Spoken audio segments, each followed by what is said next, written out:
Je voudrais d'abord faire une confession. Je ne crois pas qu'aujourd'hui je suis un observateur objectif.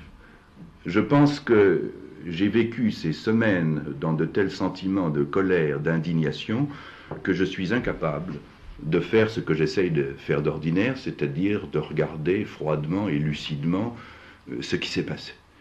Car j'ai vu autour de moi tant de gens que je croyais sains d'esprit devenir à mes yeux délirants, fous, tenir des propos sans signification, que je ne crois pas que je sois capable de dire il y a eu un magnifique sursaut de mise en question de la société, de contestation. Ce que j'ai vu, c'est une révolte d'étudiants explicable par un certain nombre de circonstances, et puis une contagion. Une contagion extraordinaire qui a d'abord gagné les familles bourgeoises auxquelles appartenaient en majorité les étudiants, puis une sorte de panique dans les milieux gouvernementaux, puis une contagion dans les milieux ouvriers, et puis pendant 3 semaines, toutes les hiérarchies sociales, toutes les organisations mises en question.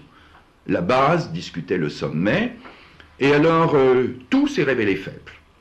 J'entends par là que les partis politiques ont été incapables de diriger les mouvements, des hommes qui auparavant ne représentaient rien et qui demain ne représenteront rien, je ne veux pas les citer pour leur faire trop d'honneur, ont tenu le devant de la scène pendant quelques jours. Le Parti communiste a été assiégé sur sa gauche par des groupuscules révolutionnaires, maoïstes ou fidélistes, qui ont joué un rôle considérable. Le Parti gaulliste, pendant 3 jours, quand le général de Gaulle s'est tu, a paru s'effondrer. Et, pour parler brutalement, les rats quittaient le navire en perdition.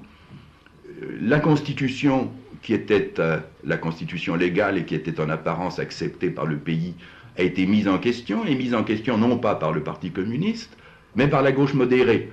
Au risque de paraître M. Joseph Prudhomme, je dirais que ce que les étudiants doivent réapprendre pour commencer, c'est qu'ils vont à l'université pour apprendre, et non pas pour renverser la société. Je n'ai pas d'objection à ce qu'ils renversent la société, mais s'ils veulent détruire la société, je ne vois pas pourquoi ils entrent à l'université. Il y a des universités qui apprennent la guérilla à la manière cubaine de manière beaucoup plus efficace que la Sorbonne.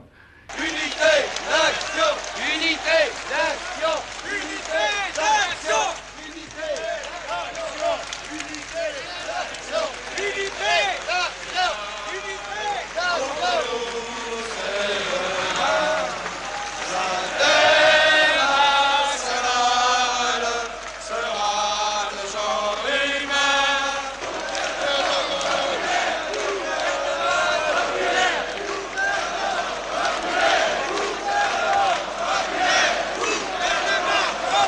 Jeunes gens qui s'appellent révolutionnaires dénoncent le Parti communiste avec autant d'indignation qu'ils dénoncent le général de Gaulle.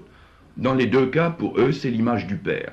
L'image du père ou du grand-père ou de l'arrière-grand-père, ou simplement du frère aîné, ça revient au même, puisque pour un vrai révolutionnaire de la Sorbonne, le grand âge commence à 25 ans.